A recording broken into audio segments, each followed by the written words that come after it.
I hope you've all had a nice break. I see Megan came back with some coffee. Sure, there's plenty of hot drinks around to keep everyone warm on this chilly day. Well, welcome back. We hope you enjoyed the break. Our next theme of the day is extracurricular communities. So this session will share examples of student communities based outside of academic spaces, focusing on how student groups such as clubs and societies have innovated their practice to sustain student activity. Our first presentation was to be from Kath Seeds, Wildlife and Conservation Management Team Lead at Scotland's Royal University College. However, Kath has unfortunately fallen ill today and isn't able to make it. Don't worry though, we will share the slides after the event, which include a video so you'll all still be able to see the alpacas. So instead, our first presentation will be from the Whisky Society at my own university, Heriot-Watt, sharing their innovative approach to running their society during a pandemic. Hi, so I'm Charlie. I'm the secretary at the Whisky Society at Heriot-Watt. This is probably the most people I've talked to or interacted with without a whiskey for the last year and a half, let's be honest. So yeah, we'll see how it goes, especially after some of the amazing presentations we've had. I think my presentation is less formal and more centered on how we kept our society and most importantly, our community going for the last 18 months, pretty much. So our year in numbers, we had 10 tastings, which is a lot less than what we usually do because obviously we've had to juggle with a few things. We've had 54 bottles of whiskey. We've filled 1,828 bottles, sample bottles by hand, which is a lot, especially when we started off weighing each individual one before somebody 3D printed a pourer, one of our amazing members, so thank you to them. We organized 6 talks with loads of different people from the industry, some amazing people, some prominent figures, and then we had a record-breaking 103 members. And these numbers are great, and let's be honest, it's mainly due because people couldn't go to the pub on a Friday night, but you know, we'll take some credit for that as well. So throughout the year, we really tried, I think our mode of operation was reacting to anything more than anything else, and reacting to anything the world would throw at us, and just try and do our best for the members, which was quite challenging. So as for everybody, it's been a slightly different year. Usually a community-based society. We meet in person every Friday night or every second Friday night, which centered on sharing whiskey, obviously, and then quite a lot of knowledge and just interacting with people and having a laugh. We're also in that weird role that we're also the more, let's say, hands-on experience for the brewing and distilling course that we have at university. So they can sample the final product of their degree. This year, we haven't been able to have in-person tastings. We haven't even had distillery visits, and we haven't had any social contacts. And I think we were determined to, one, keep having tastings the best we can, and two, most importantly, keep a community feeling throughout our society and keep interacting with people so they didn't feel alone and something to look forward to at the end of the week after all the lectures. So as I said, it was more about reacting to anything. So we find a problem and then we try and solve it and see what we could do. So we wanted to have our tastings, so we had to move everything online, which was interesting and quite challenging, not just the bottle filling and trying to organize everybody to get their whiskey.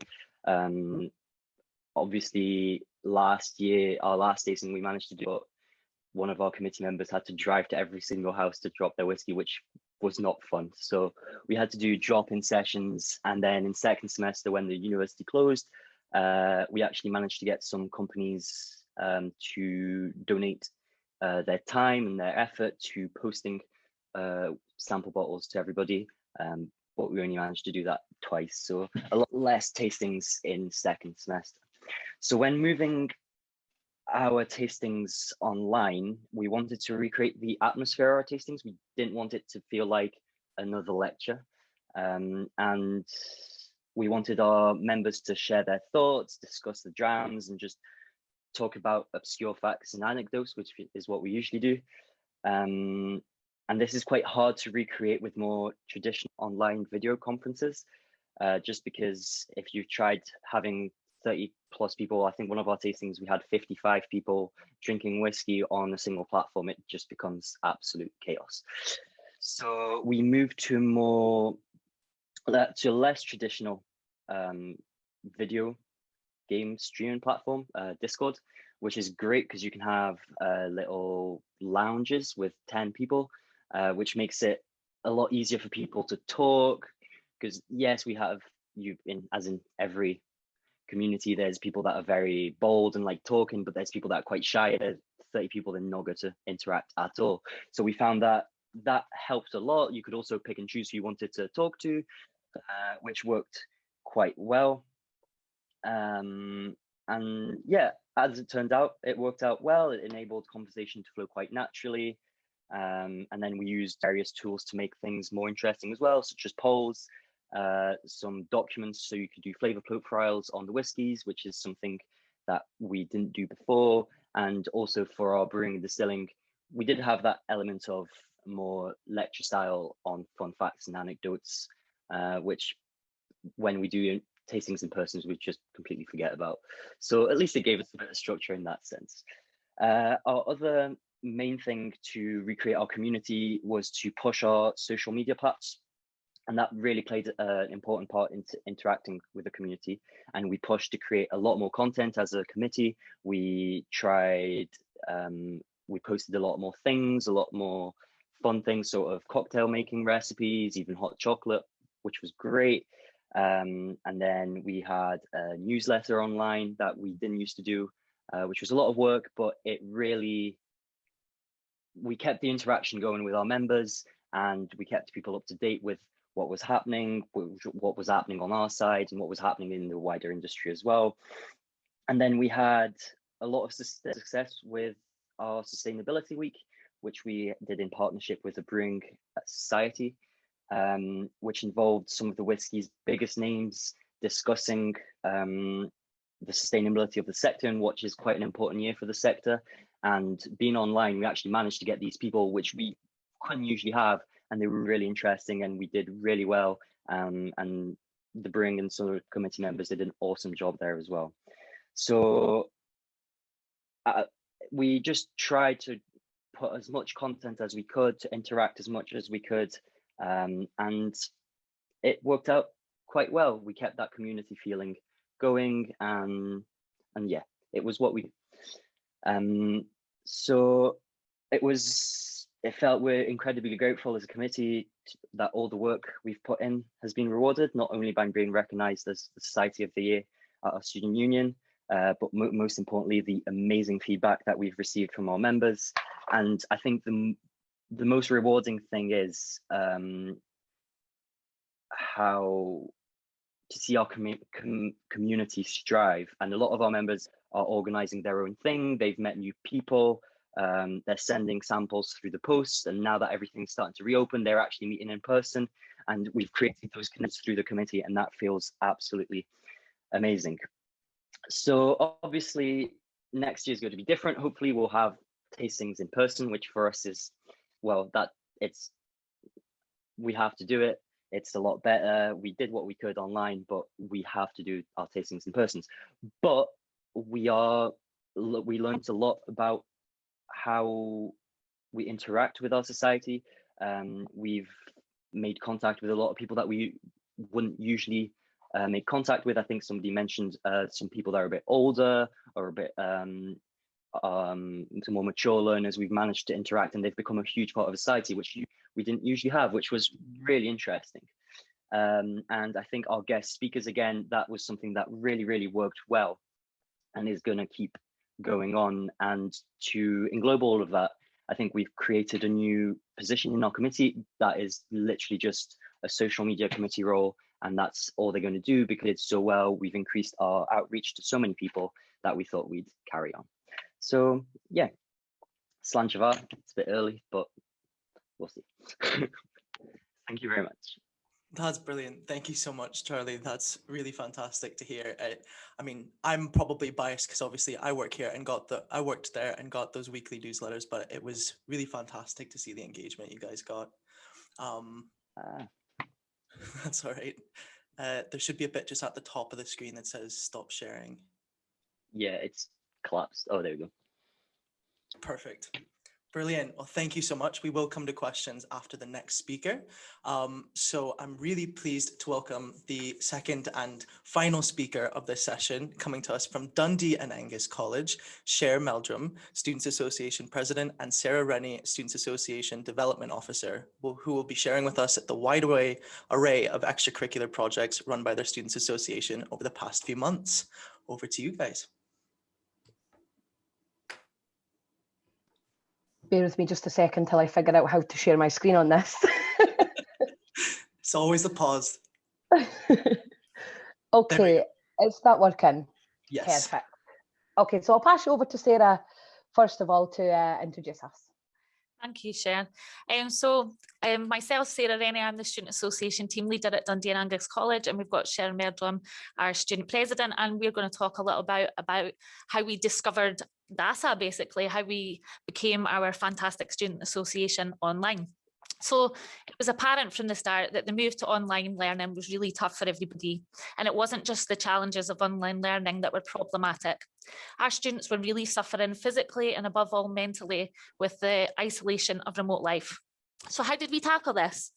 Well, we decided to use a less traditional response, and we decided to think creatively and reassess how we interacted with our students. So we applied service design methodology, not looking at only how we could better support our students by building new ways of communications, but working with our students themselves about what they wanted and what they needed. Thank you, Cher. As service design is a human-centered approach, it's designing services. It's essential to understand the lived experiences of others and that they're different from our own. It allows us to identify the needs and the barriers that individuals face without making assumptions. This approach allows us to put ourselves in the shoes of the individual and to understand their standpoint, insights, and be with them without judgment. It puts our students first, using the creativity to solve problems and challenge the assumptions. It creates the environment where the magic really starts to happen. Service design methodology is outlined by the Design Council, and our fantastic people at the Service Design Academy at Dundee and Angus College use the double diamond method. There are 4 stages to this model: discover, define, develop, and deliver. However, the design process is not linear, and you can move backwards and forwards through each of the stages of the diamond. And as the diamond suggests, that you are ensuring that you are designing the right thing and designing the thing right, as well as designing with and not for. Our values at DASA, which again were designed by our students, are social butterflies, student megaphone, together as one, creating kindness, and innovating the impossible. So we really had to embrace these and step up for our students. During the first of the activities, the project and the design process travelled between the discovery phase and the define stage, using tools such as brainwriting, affinity mapping, user interviews, empathy maps and personas, and using Miros and Teams to really use interactive workshops. We really gained a wide understanding and data as to how our students were actually feeling. What were their worries? What were they saying? What were they doing? And at this point, the amount of data that was collected, it was really important to dig down and define and redefine what the problems were before moving on to the development stages of the design process. So we used a problem framer alongside our students so that we could really dig deep and find out what our students wanted. They decided they wanted to create an engaging online community, be surrounded by a supportive peer group, and be involved in creating a vibrant social community remotely. Through really embracing the work and working with the students and not for the students, we moved to the development stage of the process, which is really where the magic started to happen. Our students used tools such as Rip and Mix, the Dream Catcher, the Pizza Planner, and came together to create really new innovative solutions and to break down the barriers that they were facing as a result of the pandemic. Their creativity throughout this process really shone through. They started to build a really wide-ranging online family, never mind community, they became family. Our students have really taken ownership of every decision that's been made and everything that has been delivered and created to ensure that they were kept at the very, very heart. Together with our students, we gained new ways of gathering data on Miro using the service design tools and methods to discover, define, develop, and deliver. The impact of the data that we gathered has brought a whole new raft of innovative and engaging ways to improve student wellbeing. I'll hand over now to Cher to explain some of the fantastic developments of a result of working with our students and all of the things that they have created and the impact that this has had on their college experience. Thank you so much, Sarah. I always get so excited when we talk about service design. I am going to try and speak quite fast because we have got a lot of slides and I appreciate we don't have a lot of time. So as Sarah had said, we knew that we had to still be able to create that community spirit, and how are we going to do that? We had a great job of doing that on campus, but we really wanted to keep that going online. So we started with a simple copy and chat. That's what we called it. We had one a week, and it was really, really popular. And we just brought the students together in a very informal setting, and we chatted, and we had a cup of tea, and it was just such a lovely environment to be in. There was actually then requests for more of these, so we ended up having one throughout the day, every day of the week, Monday to Friday. Again, they were fantastic, with a minimum of sort of 15 to 20 students joining each of them, and from all different departments across the college. As you can see as well on some of these pictures on the screen, we had our ex-vice president, Colin, who's the guy with the funny glasses in the nose, who come back and joined us and decided to do a game show. He used to do game shows when he was the vice president, and decided he wanted to come back and do it. He's now a student at St Andrews University. We also included some quotes here that are directly from our students, just to show you the way that they feel to have this community feel. We know that it was hard. Some of them are alone at home all the time. So although we were doing things throughout the day, we thought, how do we stop the isolation feeling at night for those that are at home alone, or maybe even single parents, again, where the isolation really kicks in? So we started our out of hours stuff. This came from chatting to so many students, again, using service design, all these different tools, again, using Miro as well, which was fantastic to hear that others use that too. And we came up with different ways that we can do things out of hours. So we now have a copy and chat on it every night as well, Monday to Friday. We run on a Saturday as well. Every second Saturday, we have live acts in our lockdown lounge, which is for our over 18 students. We have our main page, which is for all students and families as well. We got the students and the staff out and about by doing a treasure hunt, which we filled up Dundee and Angus College bags with lots of freebies and got them to go and find them by the different clues. We also did a steps challenge, which seen staff and students join together to do the challenge. And I had it written down, actually. We had enough steps to walk from John O'Groats to Land's End, which is the most northern point of Scotland, to the most southern point of England. That's how many steps we accumulated across all of the groups, which is just so fantastic. We also did an outdoor virtual festival, which I'll come to in a little bit of time. One of our most popular things that we do is on a Thursday evening, we have Lee, who you could see at the bottom with his glasses and his nice afro down there, who runs a bingo on a Thursday night. Last week we had the biggest amount, which was 50 households which took part with us, which was fantastic. Moving on again, one of the biggest things that we used to do on campus was pizza with the principals. This really gave the students a chance to talk to the executive team of the college in a very informal environment. There was no script. It was literally the students could ask whatever they wanted to ask, and the exec had to answer it there and then. We were really worried about losing this when we moved online. So we come together as a team with the students, actually our lead reps, and said, how do you think we could move this to online? How can we do it? And what better way than actually making the pizzas together online? So we teamed up with Sophie from our hospitality department, who ran a session for us. The first hour of the session was we all made pizzas together, which included the exec's family, you know, the children and the students' ones as well. So it was great to meet some of their family as well and really bring that sort of informal element to it. Again, we've put some quotes in here of what the students said about it, and it was just a fantastic session. So much so that the students requested some more of these baking sessions with Sophie. So you could see some rocky road that we made. You could see my little girl there as well, who was also involved. And we're about to make macaroni and cheese and cookies. So this is something that we've continued throughout the year, building that partnership within the college as well with different departments. Again, I'm sorry if I'm speaking fast, I'm really conscious of time.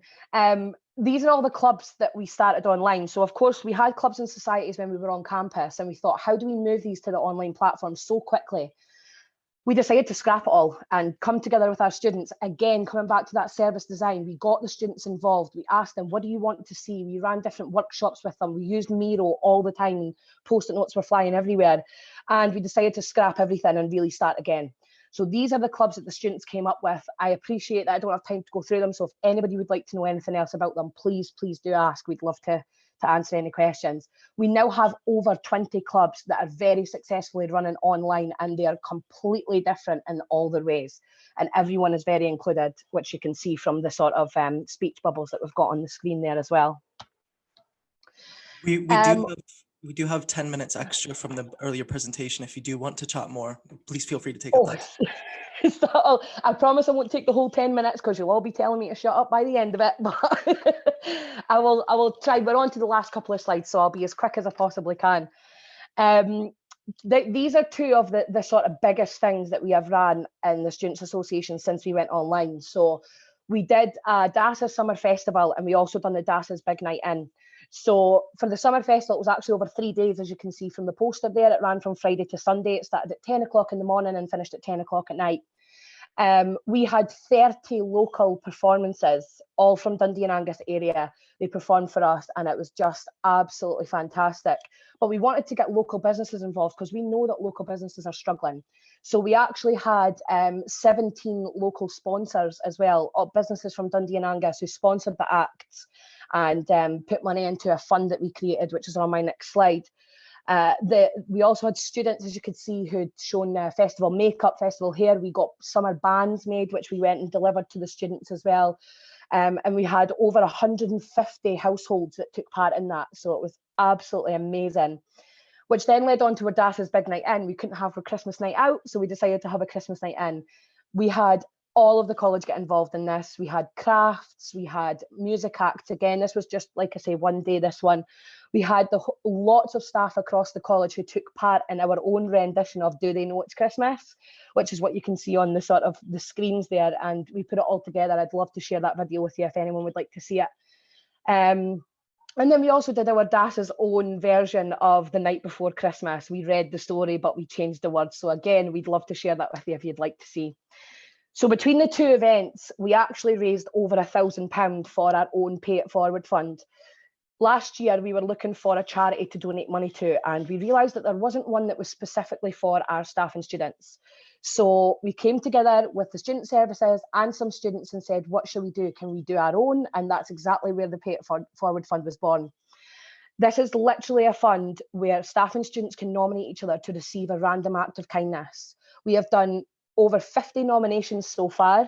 We've put just a little bit of feedback in there, and this is something that's going to continue. We kicked it off at the beginning of January to beat, the January Blues, as they're called, and it's just been so heartwarming and beautiful to read some of the feedback that we've had in this.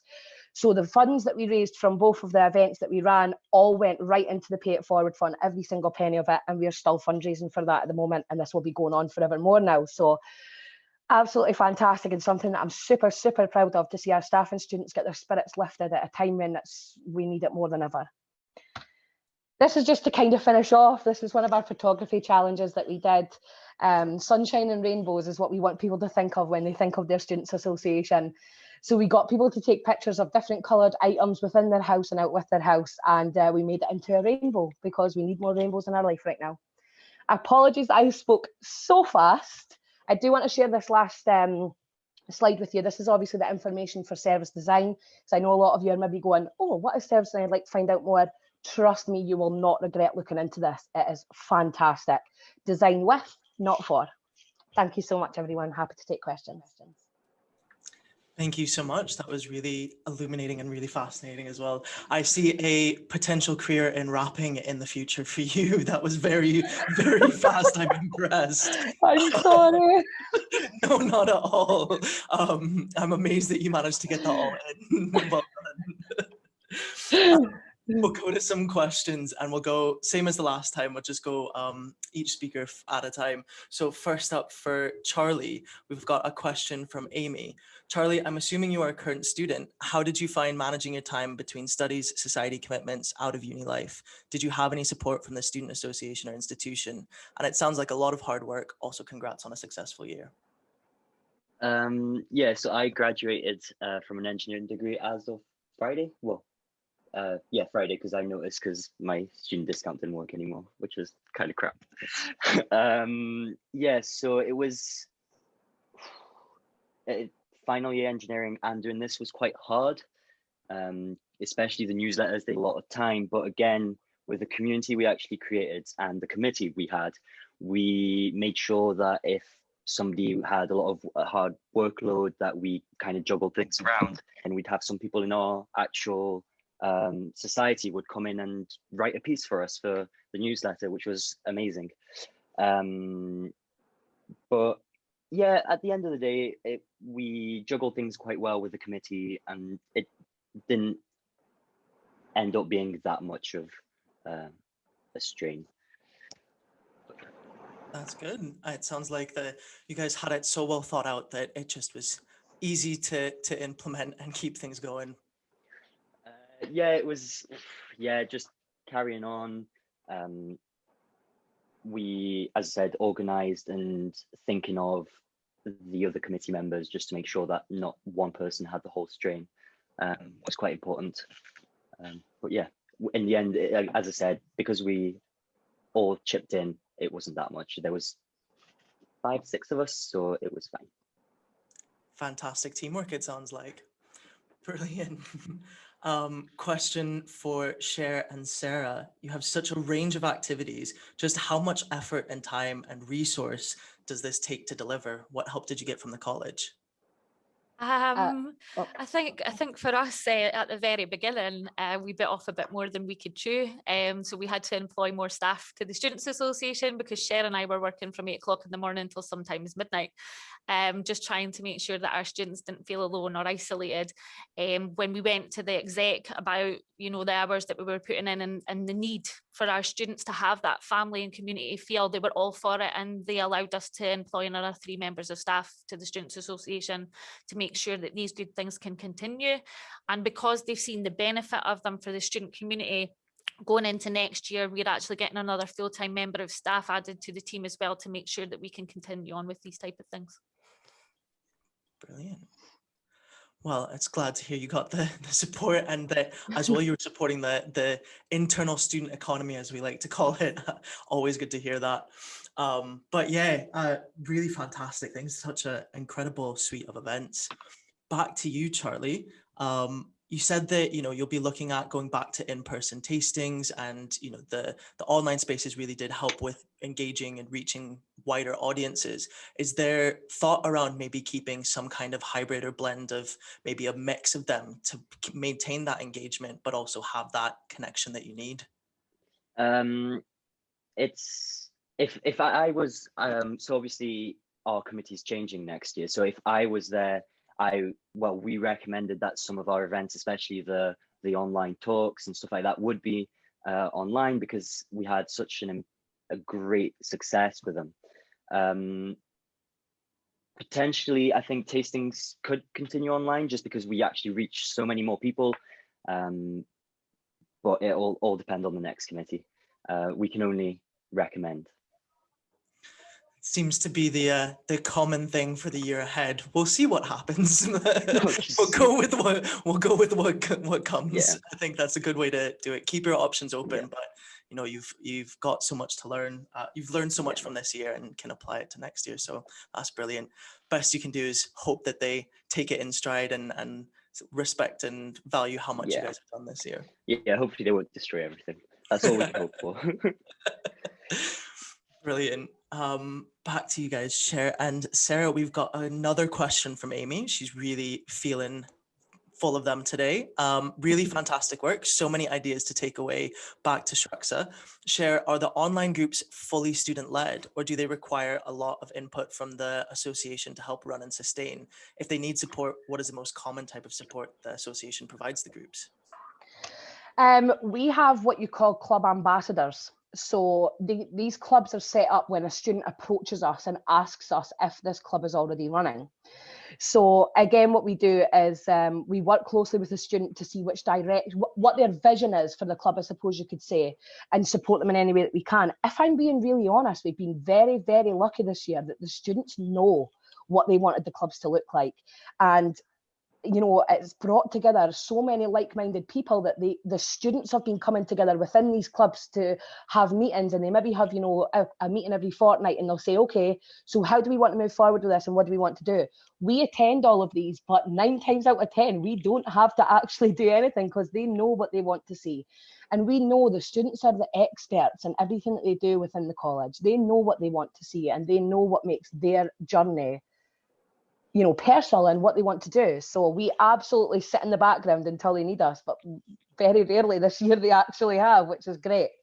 So yeah, there's one main student who works closely with a member of staff from the Students' Association to run the clubs, but it's as much student-led as possible. That's brilliant. That's what we love to hear. It's great to hear you guys have such a fantastic support network for them in place. I have some more comments. So this one from Megan. I love that you describe households as being involved. Do you hope that your activities will also be attended by students' families and be a key part of support for the wider community? Yeah, definitely. Being family is the way our reps would even describe the whole Students' Association. My nickname is actually Mama Dasa, so I'm the mum of the Students' Association, and everybody joins in the family. Our bingo night, even on a Thursday night, we've got children playing from the age of 3 right up until Granny and Grandad's playing. So they've come into our lives, and they've been a big part of their own students' social life as well, through building these things with the students and not for the students. We've really embraced the service design methodology and just really given everything over to our students. As Cher said, they're the experts in their learning journeys, their student experience. So they've brought all this together themselves, and I'm so proud of them, because they have built this by themselves with a little bit of support from us. I think you're very humbled there at the end, but it sounds like such fantastic and rewarding feedback you've gotten. And as Megan put in the chat, Mama Dasa is an amazing nickname, and it really does show very clearly how much the students value you. You very much sound like you're maintaining and championing the true value of what associations are for. So thank you for sharing. We've got one from another one from Arena. Great work, Charlie, Sarah, and Cher. Sarah, I saw you used Miro too. I'm interested to find out how you taught students to use it. Okay, so again, going back to service design, you'll be sick and tired of me saying this, but the guys at the SDA, the Service Design Academy, are absolutely fantastic, and we work so well together in collaboration, and they're always there to support. So it's been great, because they developed, obviously, tools for students coming in who have never used Miro before, have never used service design before, and they've very graciously given us over a lot of their resources that we can put our own spin on, put the student language on. We know where our students are all sitting, what kind of levels of understanding and comprehension that they have. So we've just adapted tools, and we send that out to them prior to them coming into the Miro boards. We did have a few, you know, at the start, and we always have our feedback at the end, you know, rate your Miro skills, and we had some going, oh, -10, I'm never using that again, to ones that are like, I'm a Miro hero now, you know, I can use this so much. And it's fantastic to see them grow and learn to use new tools, to the point that we use Miro for everything, and service design for everything, right down to our team meetings, to student feedback, everything. We love Miro. It's fantastic. Sounds like we have so many Miro heroes in this event today. That was Megan, I can't take the credit for it. Apologies, for some reason my light bulb just managed to almost shatter there, and I got a little bit startled, so apologies for turning my camera off, but I'm back and everything's fine. Yeah, as Megan thankfully put in the chat, great minds think alike. If anyone has any more questions, please, you're welcome to put your hand up or put anything in the chat if you'd like to, because we are all out of questions on our side. So anything from you guys. It's all about I've got a question. Yeah. Charlie, are we allowed to come and join your society? Yeah, it's open to anybody. You don't have to be a student, which I think we just did so we could carry on doing it. Great, we'll chat. No worries. There's going to be a huge rise. I think someone had said it earlier, there will definitely be a huge rise in membership next year for the Whiskey Society. It's an interesting question. Did you have to, something that comes to mind, did you have to increase the fees for the society for like posting the samples or anything? How did you manage that? No, we didn't. We managed to do everything. We were very grateful that a lot of companies actually donated the whiskey to us, which actually made the finances a lot better. We actually left with more money than we actually started with. So hopefully the society next year will be able to do amazing things. And we did it in the thought of next year especially, we really want to do distillery visits, go to places, just because everything's been closed. So let's try and go as far as we can. So that's what we want from the committee next year. That's brilliant. That's great to hear. I think that's one of the few areas that we've heard of COVID not actually negatively impacting the finances. So well done on that front. Anything else from anyone else?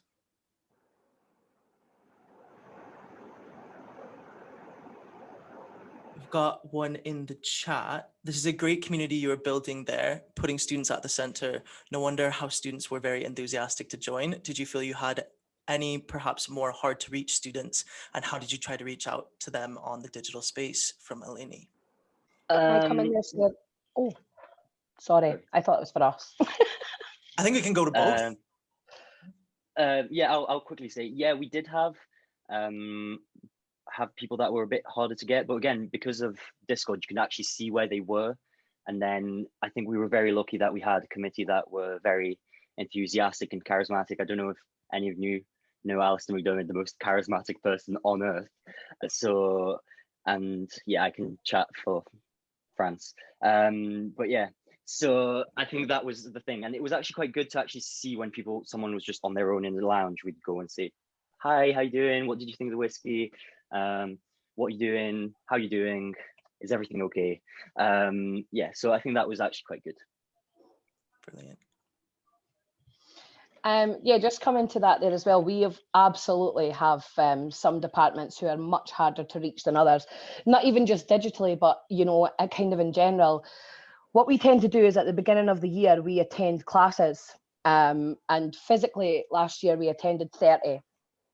When we moved online this year, we attended over 150, and we managed to attend one of our biggest departments that we found are not more likely to interact with us, and we're sort of engineering, mechanics up at we've got 3 main campuses and up at the Kingsley campus, and we actually were able to attend every single one of those classes this year, which was really joint effort with the sort of head of sectors that we have and our curriculum and quality leaders as well.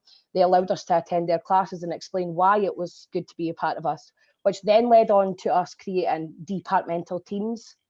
So we have a Teams channel for every single department within the college, where the students from the departments are added into there, which means some of these departments who we maybe usually wouldn't reach, we now actually have a Teams page for all of them. Don't get me wrong, both myself and Sarah's teams now look absolutely insane, but it is worth it because we can reach out to students that we wouldn't even have got on campus, really, if I'm being honest. So it's actually been really beneficial to us to reach these students online than we were able to face-to-face. So yeah, it's worked really well. Just to back that up with Cher as well, our students worked with our learning digital resources and ICT team to develop a student app. So we're also able to post things on that as well, and it gives them a direct notification from the Students' Association that something's going on or what's happening, or a direct link to our Facebook page or our website. So it's been great to see the students really get involved in wider things within the college as well, and really build in the services that they want and will help them going into the future, because they really take ownership of it, and it makes them interact with it that bit more. That's brilliant. Thank you all so much for sharing. It's just fantastic to hear the ways that you've been able to reach those hard to reach students and also create some fantastic spaces. Sorry, Nicholas, did you? May I come in very quickly? I do have a question. Yeah. Thank you so much. So for those of you who have a college app for students, a student can enjoy, do you think that this is a good thing? If this app has allowed you to better communicate with your students? Absolutely. I cannot recommend it enough. Sarah, I think you will absolutely agree with me on this, that we, for example, had our staff awards that had gone out, and we put it on our social media platforms and stuff, and the numbers were rising. They were absolutely great. We put it onto the app and we had hundreds overnight. Amazing. nominations. It's Amazing. absolutely fantastic. It really is amazing. And I put in the chat there as well. Again, that was all service designed. We designed it with the students. So the students said what they wanted the app to look like, what they wanted to know about, what was important to be on the main screen. And I think that's why the students engage with it a lot more, because they helped design it. That's amazing. Can I ask you something? So my college has created a digital transformation group for the future. And this digital transformation is meant to continue creating discussion regarding how we use technology to enhance our productivity and, you know, better ways to use technology. I think that it's amazing that the proper students have designed the app and have, you know, you have done that reflection exercise with them, with the primary user. Is there any chance we can share some of that good practice? Do you have any case study you can share, or? We used Miro for it. We have it all on a Miro board, all of the designing, all of the sort of feedback, everything on a Miro board. Please pop us a message and we would be more than happy to share it with you. Brilliant. Fantastic collaboration in work right now. Brilliant. Thank you all so much again.